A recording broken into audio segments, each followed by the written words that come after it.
ታዋቂው የኢትዮጵያ ኦርቶዶክስ ተዋሕዶ ቤተክርስቲያን መምህር ሊቀ ትጉሃን ደረጀ ዘወይንዬ በመንግስት ቁጥጥር ስር መዋላቸው የሚታወቅ ነው። እሳቸውን በተመለከተ ሰፋ ያለ መረጃ ይዘን መጥተናል። ለምን ታሰሩ፣ በምን ምክንያት ታሰሩ የሚሉትን ሰፋ ያለ መረጃ ይዘን መጥተናል። አብራችሁን ቆዩም። ወደ ሌላኛው መረጃ ስናቀና በሶሻል ሚዲያ እጅግ በመሳደብ የሚታወቀው ሞጣ ቀራኒዮ እጅግ የሚገርም ንግግር፣ በርካቶችን ያስደሰተ ንግግር ተናግሯል። ሞጣን በተመለከተ እጅግ ደስ የሚል ንግግር ይዤላችሁ መጥቻለሁ። አብራችሁን ቆዩም። የኢራኑ ጠቅላይ ሚኒስትር አያቶላ ካሚኒ ማለት ነው አሜሪካ ደግማ ኢራን ላይ ችግር የምትፈጥር ከሆነ ወየውላት በማለትም ዝተዋል ማለት ነው። እሳቸውን በተመለከተ ሰፋ ያለ መረጃ ይዘን መጥተናል። ወደ የተከበራችሁ ተመልካቾቻችን ይህም ብቻ አይደለም፣ በርካታ ሰበር ወቅታዊ መረጃዎችን እንደተለመደው ይዘን መጥተናል ማለት ነው። ከእናንተ የሚጠበቀው ሰብስክራይብ ያላደረጋችሁ ሰብስክራይብ፣ ቪዲዮውን ላይክ በማድረግ እስከ መጨረሻው ድረስ አብራችሁን እንድትቆዩ ጋበዝኳችሁ። የምን ጊዜም ወዳጃችሁ ሚኮ ነኝ። መልካም ቆይታ ይሆንላችሁ። ወደ መጀመሪያው መረጃችን ስንሸጋገር ወደ ስውሯ ማርያም የተጓዙ በርካቶች ስለታቸው እየተሰማ ነው የሚገኘው። በርካቶች እየዳኑ እየተፈወሱ ነው የሚገኘው። በጣም የሚገራርሙ ምስክርነቶች እየተሰሙ ነው የሚገኘው። እስቲ የዚች ልጅ ምስክር ይዤላችሁ መጣው። ኮሜንቱን እመቤቴ ማርያም እያላችሁ አጥልቅልቁልኝ። ስለ ስውሯ ማርያም አንድ ምስክርነት ልንገራችሁ። እኔ የምኖረው ናዝሬት ነው። ባለትዳርና የልጆች እናት ነኝ። እህቴ ደግሞ የባንክ ሰራተኛ ነች። ከኔ ጋር ነው የምትኖረው። ባንክ እየሰራች እያለ ባንክ የምትሰራበት መስሪያ ቤት ብዙ ጴንጤዎች ናቸው የሚበዙት። እዛ እየሰራች እያለ ጋርቤጅ ውስጥ ቆሻሻ ልትጥል ወረቀት ልጥር ስትገባ የእመቤቴን የስውሯ ማርያምን ይህን ስዕል ተጥሎ ታገኘዋለች። እህቴም ይዛው ወደ ቤት መጣች። እህቴ እንዲያገኘዋለችኝ። እኔ ቤቴ በጣም ሰላም አልነበረኝም። ልጄ ለዘመናት ምግብ አትበላም፣ እንቅልፍ የላትም፣ ጤነኛ አይደለችም፣ ከልጆች እኩል አይደለችም፣ ከልጆች ያነሰች ነች። ስለ እመቤቴ ሰምቼ አውቃለሁ፣ ግን ሄጄ አላውቅም። ታስሬያለሁ በስውር ሰንሰለት እና እመቤቴ ወደ እኔ ቤት የመጣችው እኔ ልታድን ፈልጋ ነው፣ እኔ ልታድነኝ ነው፣ እኔን ከሰዎች እኩል ልታደረገኝ ነው ብዬ እመቤቴን ይችን ስዕል ይዤ ማልቀስ መጸለይ ጀመርኩ። ስጸልይ ሳለቅስ የመጀመሪያ ጊዜ ወደ ሰሚነሽ ኪዳነ ምሕረት ነበረ። ሰሚነሽ ኪዳነ ምሕረት ሄድኩኝ። በጣም ብዙ ነገር ታምር አየሁ፣ ብዙ ነገር ተደረገልኝ። ከዛ ወደ ስውሯ ማርያም ሄድኩኝ። ልጄ ለዘመናት ምግብ አትበላም ነበረ፣ እንቅልፍ አተኛም ነበረ። እሱ ሁሉ ነገር ተቀረፈልኝ በሚገርም ጊዜ ውስጥ። በትንሽ ጊዜ ውስጥ የልጄ ታሪክ ተቀየረ። እንደ ልጆች እኩል ሆነችልኝ ልጄ። በቤቴም ሰላም አልነበረኝም። ብዙ ይሄ ነው ማለልሽ ጉዳይ ነበር ነው የምትለኝ። ይሄ ነው የማይባል ጉዳይ ነበር። በቤቴም በጣም ሰላም ሆነ። ቆሻሻ ውስጥ ተጥላ የተገኘችው ስውሯ ማርያም እኔን ቆሻሻዋን ልታድነኝ ፈልጋ ነው። እኔን ከሰዎች እኩል ልታደርገኝ፣ ልጄን ከልጆች እኩል ልታደርግ ፈልጋ ነው። ለእኔ የደረሰች ስውሯ ማርያም ለእናንተም ትደርስላችሁ። እግዚአብሔር ሲፈቅድላችሁ፣ እግዚአብሔር ሲያስባችሁ፣ እግዚአብሔር ከወደቃችሁበት ተነሱ ሲላችሁ በሚገርም ሁኔታ ህይወታችሁን ይቀይረዋል። ባልታሰበ ነገር ታሪካችሁን ይቀይረዋል። የኔን ታሪክ የቀየረች ስውሯ ማርያም የእናንተንም ትቀይር ትለናለች ባለ ታሪኳ። እንግዲህ እንደሰማችሁት ነው። እንግዲህ በርካታ ፕሮቴስታንቶች የሚበዙበት የባንክ መስሪያ ቤት ውስጥ የስውሯ ማርያም ስዕል በቆሻሻ ላይ ተጥሎ ያገኘችው ሴት ማለት ነው በጣም ተገርማ እሱን አንስታ በዚህ ስዕል በጣም ተባርካ ተቀድሳ ልጆቿ ቤተሰቦቿ ተባርከውበታል ማለት ነው። አንዳንድ ጊዜ ፈጣሪ ለነገሮች ያስተምረናል እና በርካቶች ወደ ስውሯ ማርያም እየተጓዙ በጣም የተፈወሱ ነው የሚገኙት። በጣም ብዙ ምስክርነት ነው የምትሰሙት ወደዛ ከሄዳችሁ። አዲስ አበባ በሜክሲኮ በመገናኛና በተለያዩ በመርካቶ አካባቢ ላይ እጅግ በአደገኛ ዘርፊያ ሲተዳደሩ የነበሩ ሰዎች መያዛቸው ተሰምቷል። ህብረተሰቡን እጅግ አማሯል ነው የተባለው።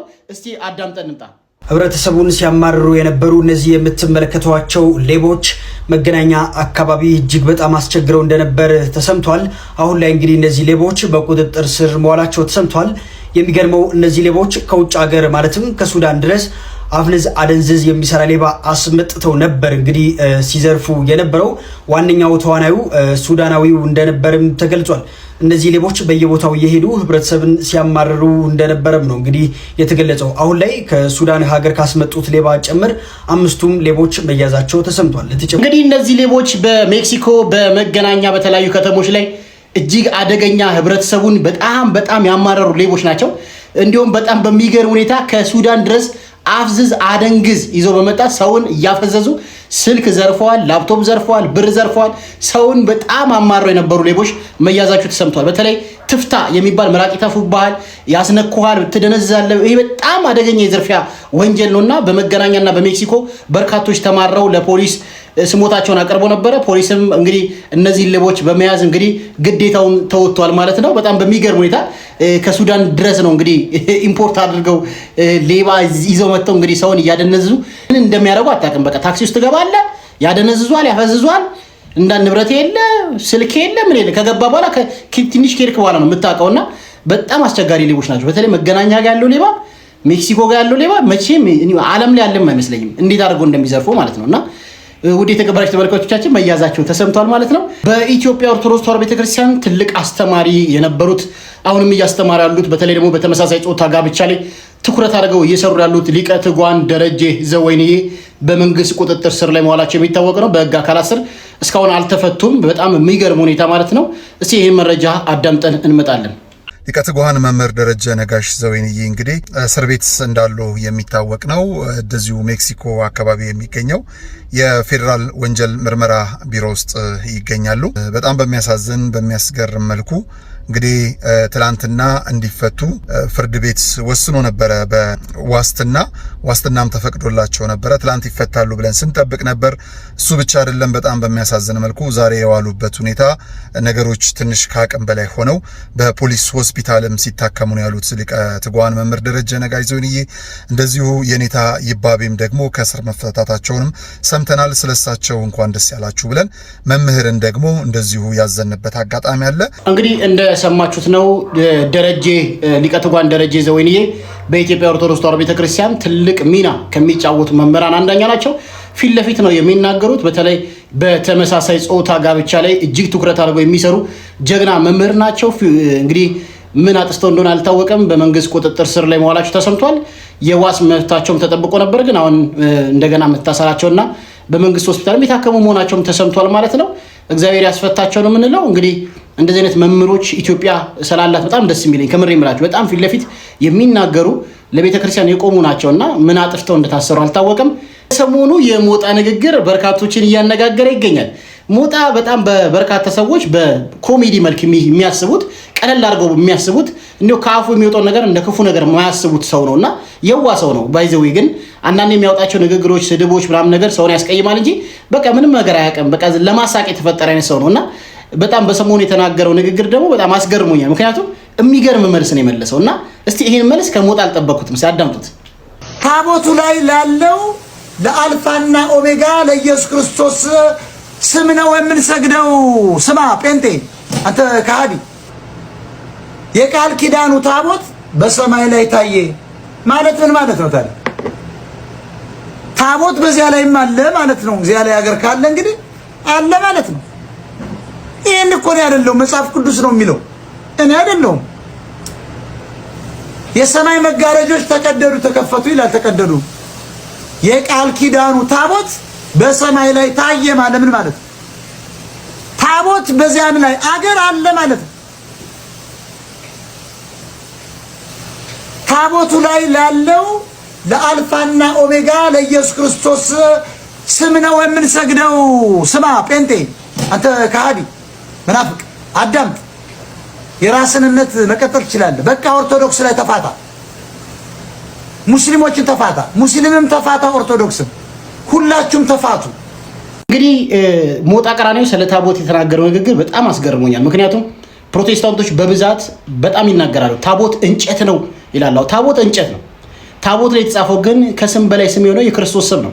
አልፋና ኦሜጋ፣ መጀመሪያ የሌለው መጀመሪያ፣ መጨረሻ የሌለው መጨረሻ የክርስቶስ ስም ነው የተጻፈው እና በጣም በሚገርም ሁኔታ ይሄ ሰውዬ እንደዚህ ከተረዳ እናንተ መረዳት እንዴት ነው የከበዳችሁ? እግዚአብሔር ምስክሬ ነው። ሞጣ በጣም አመሰግናለሁ። እስኪ ስለ ድንግል ማርያም የተናገረው አንድ ሰው ድንጋይ ያማልዳል ካለ ምን አገባ? ታውለት ለኦርቶዶክሱ ማርያምን ይወዳታል። በቃ እናቱ ሳትወዱስ እንደው ጌታን መውደድ ፕሮቴስታንት አይደብርም? የእናንተን እናትን ያው መጥቼ ባዋርዳት የዩ ጩፋን ደስ ይለዋል? እና አባቷ በላት ይላል አይልም? እናቴን ያዋረድክኝ ምን ያደርግልኛል? እንግዲህ ውድ የተከበራችሁ ተመልካቾቻችን ሞጣ በዚህ መልኩ የእመቤታችንን ምልጃ የተረዳ ነው። እኔን አንድ ለምሳሌ ፍቅረኛ ያለች እኔን ብቻ ወዳ እናቴን አልወድም ብትል ጭራሽ አልቀበላት። አያችሁ አይደል? ሞጣ የተናገረው እስቲ እናቷን አክብሩት። ወላዲተ አምላክ እመብዙኃን ንጽሕተ ንጹሐን ሰማይን ምድርን የፈጠረ አምላክ በድንግልና የወለደች ምክንያተ ድህነት የሆነችው እመቤታችን ቅድስት ድንግል ማርያም ውደዷት፣ አክብሯት። በአፍ ዝም ብላችሁ እንወዳታለን ትላላችሁ፣ ተግባራችሁ ግን የምትናገሩት ንግግር አይደለም ለእመቤታችን ለቅድስት ድንግል ማርያም ይቅርና ለተራሰው የሚሰቀጥጥ ነገሮች ትናገራችሁ። ለመላእክት ክብር የላችሁ፣ ለጻድቃን ለሰማዕታት ክብር የላችሁ እና በጣም ይደብራል። ከምሬ ክብር ስጧት፣ እስቲ ውደዷት፣ ብሰግዱላት የጸጋ ስግደት ብሰግዱላት ምንድነው ችግሩ? ለእመቤታችን ለቅድስት ድንግል አታመልኳት። እናመልካታለን የሚለው አልወጣንም፣ ግን ማርያም ተርፈነች ምናምን ያላችሁ የምትቀልዱት ቀልድ ነገ ዋጋ ያስከፍላችኋል። ምንት በርካታ ሚዲያውን ሲያጨናንቅ የነበረው አንድ ተግባር አለ። ሊቀ ብርሃናት ቆሞስ የኔታ ይባቤ በእስር ቆይታ ነበሩ። ለ6 ቀናት መፈታታቸው ተሰምቷል ማለት ነው። በርካቶች አዝነው ተከፍተው ነበር። እንዴት እኚህ ሰው ይታሰራሉ በሚል ማለት ነው። እስቲ ሊቀ ብርሃናት ቆሞስ የኔታ አባቤ ማን ናቸው? እስቲ አዳምጠን። ሊቀ ብርሃናት ቆሞስ የኔታ ይባቤ ከእስር ተፈቱ።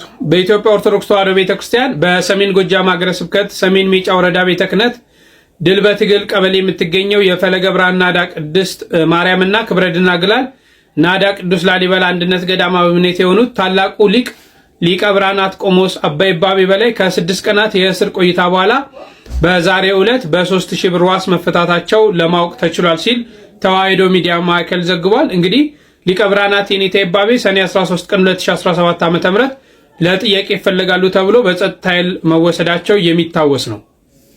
እኛ አባት በጣም በርካታ ተማሪዎችን፣ በርካታ ዲያቆናትን፣ በርካታ መምህራን ያወጡ በጣም ትልቅ ሊቅ አባት ናቸው። ለ6 ቀናት በመንግስት ቁጥጥር ስር ላይ ውለው እንደነበር የሚታወቅ ነው። በ3000 ብር ዋስ ተፈተዋል ማለት ነው። አባቶች እየታሰሩ ነው። በዛ ደግሞ በዝቋላ ደግሞ በርካታ አባቶችም ተገድለዋል፣ ታግተዋል እና ጊዜው ትንሽ ከበድ ይላል። ፈተና ነው። ፈተናውን ደግሞ በጸሎት ማለፍ ደግሞ የኛ ኦርቶዶክሳውያን ግዴታ ነው። እያንዳንዳችን ንስሐ እንግባ፣ እንጸልይ፣ ወደ ቤተክርስቲያን እንመለስ። በእኛ ኃጢአትና በእኛ በደል ደግሞ አባቶች መታሰር፣ መታገት፣ መገደል የለባቸውንና ራሳችን እንጠይቅ። ቤተሰቦች እኛ አባት ምን አድርገው ይታሰራሉ? በእኛ ስለተፈቱ እጅግ አድርገን ደስ ብሎናል ማለት ነው። ወደ ቀጣይ ቪዲዮ እንሸጋገራለን። እስቲ የፕሮቴስታንቶችን ሴራ ላሳያችሁ። ላይቭ ላይ ምንም አይነት ስለ ቤተክርስቲያን እውቀት ያላቸው የሌላቸውን ልጆች ያስገቡና እስቲ ኢየሱስ ያድናል በይ፣ እስቲ ኢየሱስ ያድናል በይ እያሉ ሰውን ግራ የሚያጋቡ በጣም እጅግ አደገኛ በተለይ እንዳልካቸው አይነት ሰዎች አሉና እስቲ ይሄን ቪዲዮ አዳምጣችሁት ነው ይመለስበታል። ዱቄት ተቀቢ ብልሽ በርበሬ ተቀቢ ብልሽ ትቀበያለሽ ወይ ኢየሱስ በይ ብልሽ ትያለሽ? ምን ነው ማለት ተቀቢ ብል ምንም አትይም አይደል? ምንም ማን መልስልክ ማረምን አንቺ ኢየሱስ ለምን እንደማትዩ በይ አትጩ ደግሞ አልጮኩም። እሺ ኢየሱስ በይ። እሺ ኢየሱስ እኔ ልውጣልኝ መሰለኝ። አትውጪ ኢየሱስ በይ፣ አትውጪ ኢየሱስ በይ። ማርያም ኢየሱስ በይ ማለቴ አንተ ደስ እንዳለሽ አላልከኝም? ሰው ላይ ማርያም ማለት እችላለሁ። አንተም ደግሞ ኢየሱስ ማለት ኢየሱስ ከማርያም ይበልጣል። ኢየሱስ በይ።